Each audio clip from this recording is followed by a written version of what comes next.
Hi and good morning everyone. My name is Izzah binti Amran. I am from DLS1A and my matching number is 23DLS20F2013. And my name is Faranajieha from DLS1A. My matrix number is 23DLS20F2017. So today, Izzah and I will talk about COVID-19 outbreak in Malaysia. So talking about this issue, there is a lot of things that we will discuss about it, right Izzah? Yes Farah, could you please share with us, Farah, what is actually coronavirus? What is coronavirus? Coronavirus is a family of virus that can cause respiratory illness in humans.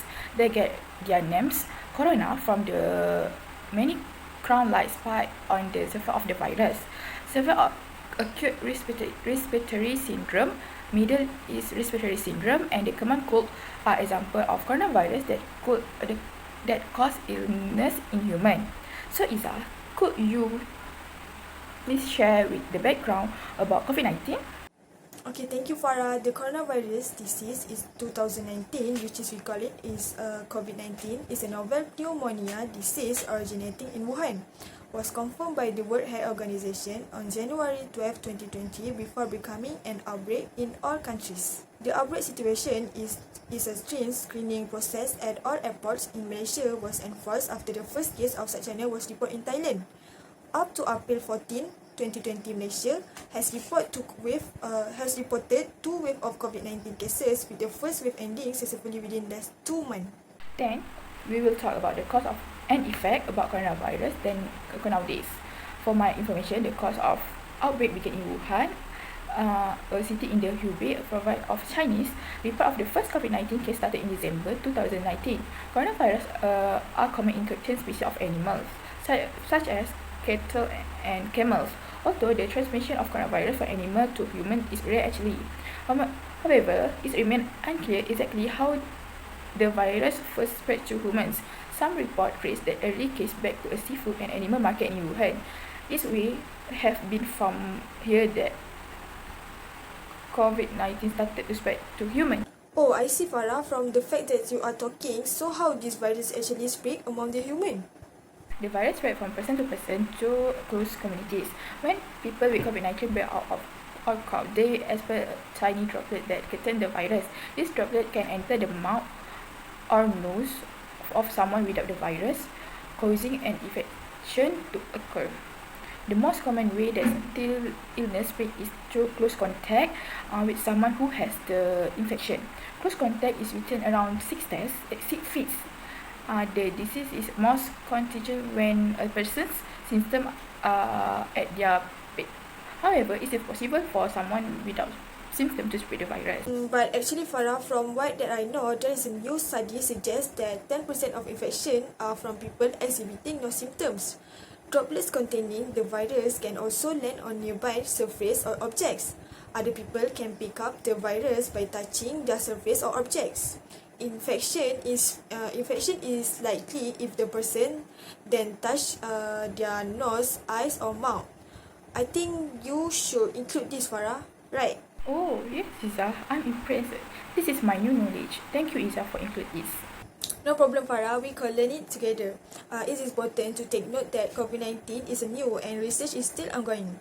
There may also be other ways that the new coronavirus can spread, so the government has reminded us to adapt with the new norms.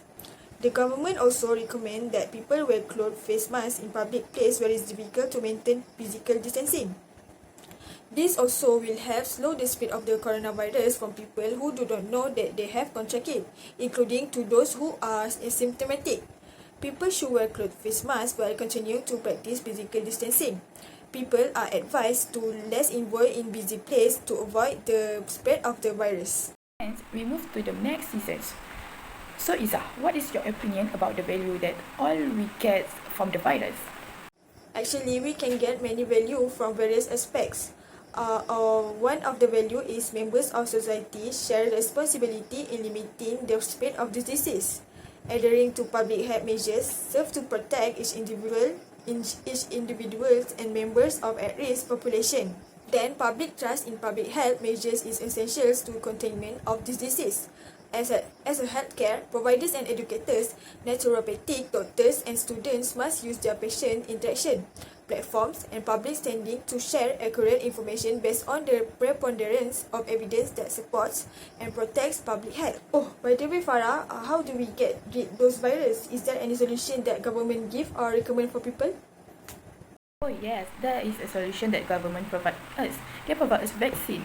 There is several vaccine that government provide, such as Pfizer vaccine, AstraZeneca vaccine, and Sinovac. For now, there's only 3 of vaccine that government provide for us, and will be several vaccine time by time. So Izzah, how actually vaccine helps? Vaccines contain weakened or inactive parts of a particular organism, which is antigen that triggers an immune response within the body. Newer vaccines contain the blueprint for producing antigens rather than the antigen itself. Some vaccines also require multiple doses, given weeks or months apart. This is sometimes need to allow for the production or long-lived antibodies and development of memory cells. In this way, the body is trained to fight the specific disease-causing organism, building up memory of the pathogen so as to rapidly fight it if and when exposed in the future. Oh, vaccine actually really help us, so we all need to get vaccinated. Thank you, Izzah, for the information that you share with me. I'm really appreciate. Same goes to you, Farah. It really helpful. Hope to having conversation with you again. Stay safe, Farah.